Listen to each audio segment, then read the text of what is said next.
Este é o segundo vídeo no qual estou colocando à sua disposição o conhecimento sobre o conteúdo intelectual do site cienciaespírita.com.br.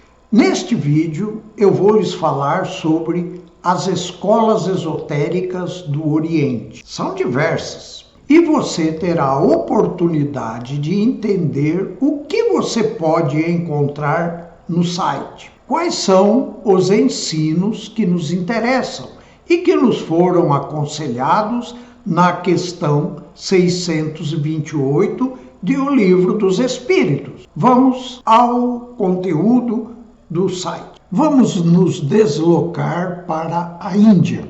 Eu vou lhes falar sobre um autor que não foi um hindu. Ele era polonês. Porém, o seu aprendizado na Índia foi fundamental para o seu desenvolvimento e ele então nos brindou com diversos livros que trazem este aprendizado. O primeiro livro que eu tive contato deste autor é exatamente esse aqui. Trata-se de Moni Sadhu. Este autor confessa em outra obra que ele ultrapassou os limites do bom senso neste livro. Porém, é um dos livros inúteis para o principiante. Ninguém vai fazer nada de útil com o que ele ensina aqui.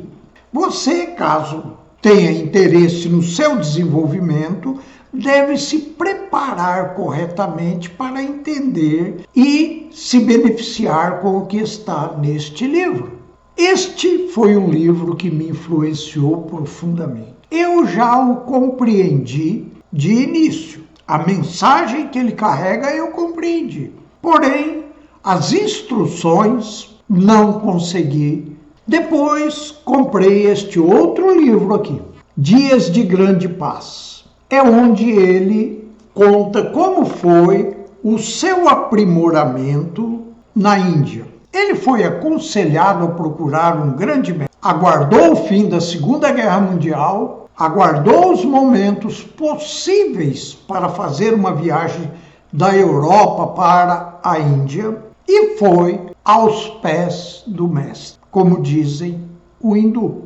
Ele conta as dificuldades que teve para entender a mecânica de ação do mestre, porque o mestre ensinava em silêncio. Não havia instruções. Se você entrar no site e começar a estudar, você vai ver tudo que ele contou. Quais as suas experiências e quando ele foi para a Índia, era um indivíduo conhecido na Europa como professor da Kabbalah. Ele dava cursos, ensinava aos outros. Porém, suas conquistas foram muito limitadas, apesar de que ele conseguia ver os espíritos, se projetar no astral, conseguia uma infinidade de coisas que o espírita ainda nem compreende. E nem compreende que é possível você fazer. Porém, quando chegou diante do mestre, ele descobriu o caminho direto. Sem papos, sem conversação, sem instrução. É o caminho direto. Porém, demorou um tempo para que ele entendesse, apesar de todo o preparo que ele tinha.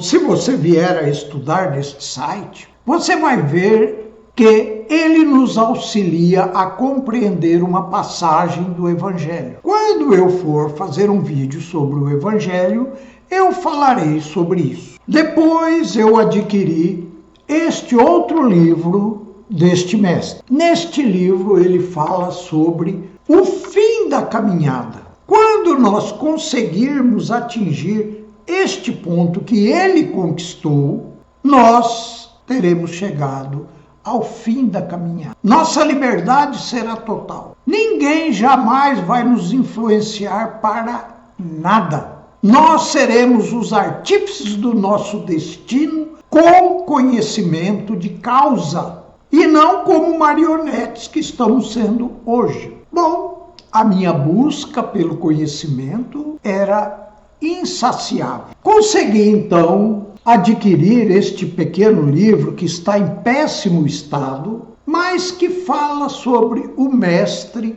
Ramana Maharishi, que foi o mestre que orientou silenciosamente o nosso Moni Sadhu. Bom, então você encontrará o que existe de grande interesse para a sua educação no site. O que Moni Sadhu colocou aqui como útil para a sua educação, você vai encontrar no site. Sem perder tempo com os acessórios, com explicações que não estão dentro de um contexto que te interessa. A Índia tem muito mais. A Índia foi o berço do budismo, que é a escola espiritualista mais ampla que existe no planeta. Quase todo o Oriente é budista. E todo budista pratica um exercício psíquico que tem como objetivo controlar a mente. Se você conseguir entender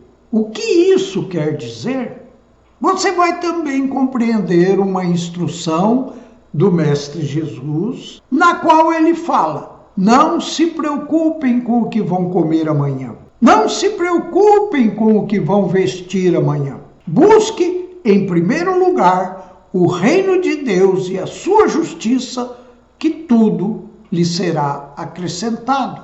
Você compreenderá por que o Oriente assimilou com muita rapidez toda a tecnologia que foi desenvolvida no Ocidente. Hoje, eles ultrapassam o Ocidente na tecnologia e na exploração desta mesma tecnologia.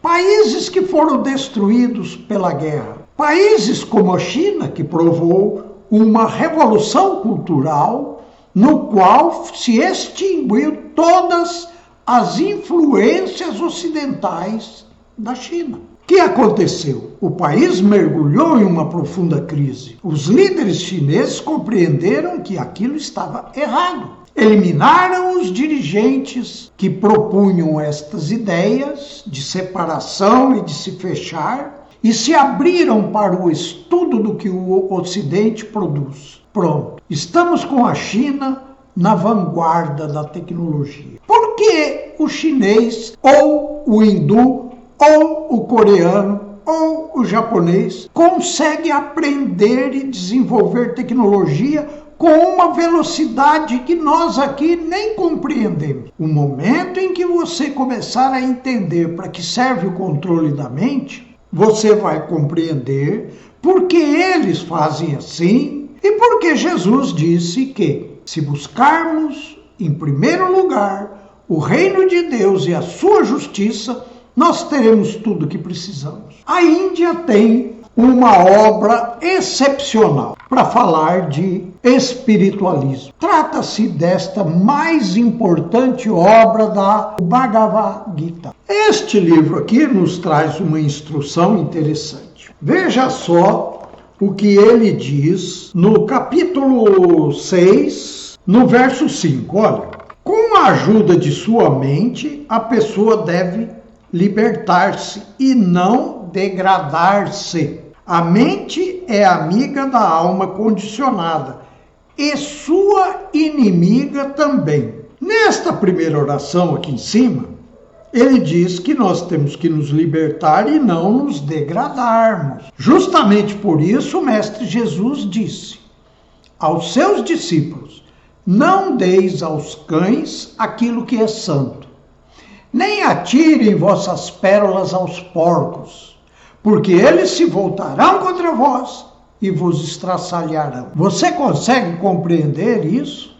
O que quis dizer o Mestre Jesus com estas palavras? Você vai encontrar as explicações no segundo estudo do nosso site. Pois bem, no verso 6 deste mesmo capítulo, nós encontramos a seguinte instrução: para aquele que conquistou a mente é o melhor dos amigos, mas para quem fracassou nesse empreendimento, sua mente continuará sendo seu maior inimigo.